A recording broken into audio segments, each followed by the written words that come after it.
السلام علیکم یار صاحبانو، هیله ده چې روغ او جوړ به یاست.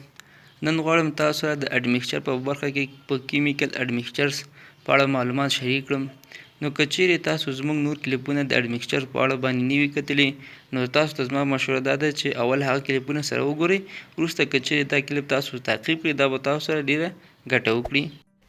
په تیر کلیپونو کې موږ تاسو ویلي چې اډمکسچر په عموم کې په دوه کټګوریو یا په دوه خاندانو باندې ویشل شوي دي، چې یو په هغه کې منرال اډمکسچر دی او بل کیمیکل اډمکسچر.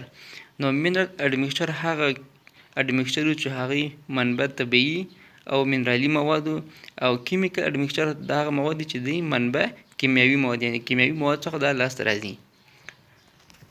په نږدې لسیزو کې پورلین سیمنټ لپاره عظیمه کامیابي د کیمیاوي اډمکسچرونو د تولید په پیشرفت کې وو. د موادو ساینسپوهانو، کیمیاوي پوهانو او انجینرانو کانکریټ صنعت سره مرسته کړې تر څو د پورلین سیمنټ سټرینث، دوام، د کار توان امپروف کړي. اکثریت سعی او کوشش د دې لپاره وه چې څنګه په لږ انویسټمنټ باندې باکیفیته او ډیوریبل کانکریټ لاسته راوړي.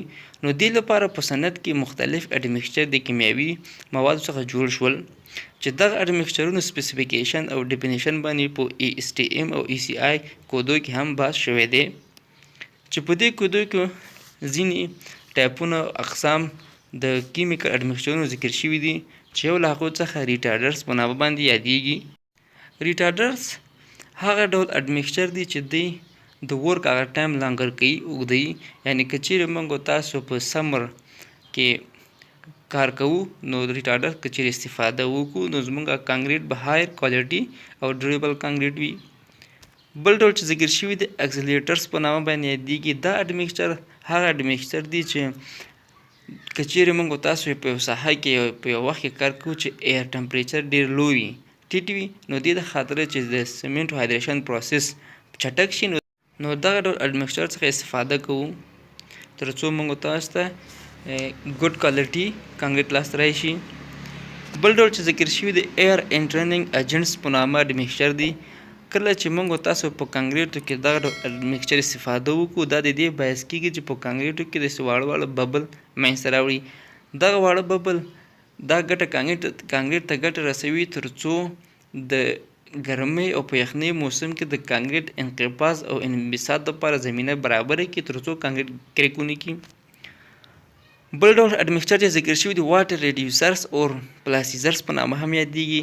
د دې اډمکسچرونو وظیفه دا ده کله چې کانکریټ سره دا یو ځای شي، په کانکریټو کې د اوبو هغه ریکوایرمنټ دا کموي، د اوبو درجه کموي. نو کله چې د اوبو په کانکریټ کم شي، یعنې واټر سیمنټ ریشیو ټیټه شي، نو کانکریټ های سټرنټ کیږي، یعنې سټرنټ قوي کیږي. بل ډول چې دلته ذکر شوي دی های رینج واټر ریډیوسر دی، یعنې په ډیره اندازه باندې تقریبا تر 12% پورې د اوبو درجه دا په کانکریټ مکس کې کموي، چې دا د دې باعث کیږي ښه باسټرنټ او ډیوریبل لاسته راشي. او دا زموږ یوازې د کیمیکل اډمکسچر هغه د انټروډکشن کلیپ و.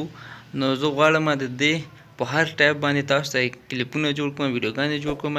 نو تاسو دغه سیریز ځان سره تعقیب کړئ. انشاءالله یو ورځ وروسته، 2 ورځې وروسته، 3 ورځې وروسته به زه تاسو ته نوي کلیپونه د کیمیکل اډمکسچر په اړه باندې پورته کوم. نو تاسو دا وګورئ سره او استفاده ځینې وکړئ.